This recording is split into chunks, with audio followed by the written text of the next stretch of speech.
Presidente República José Ramos Horta teteng nia alo palestra konava evolução política internacional no Timor-Leste nia dejão basean simpósio ida ihadit. Presidente da República José Ramos Horta hatou questão neba jornalista banhira remata entrega Prêmio de Direitos Humanos Sérgio Vieira de Melo, edição bada Sanulu Racing Walu, para vencedor na Ineng Palácio Presidencial Nicolau Lobato Bairro PT Quarta ne. A conferência de Navarra se convida em balão também, mas foi uma convida de loram ida a rua de Uba, aí na Coro, mas de how esforço va itu ang Palestra com a série silêncio. palestra com a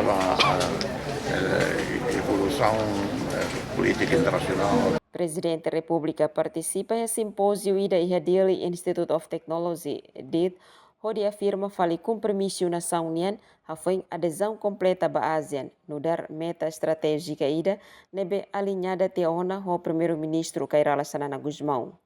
E a intervenção durante o simpósio internacional com o desenvolvimento industrial, presidente realça Estatuto Timor-Leste no dar nação nebe pacífico, seguro, no tolerante, livre de tensão étnica e religiosa.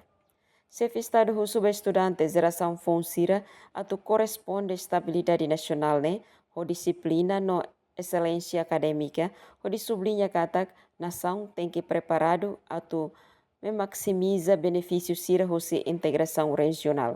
Emerenciana Pinto, STL News.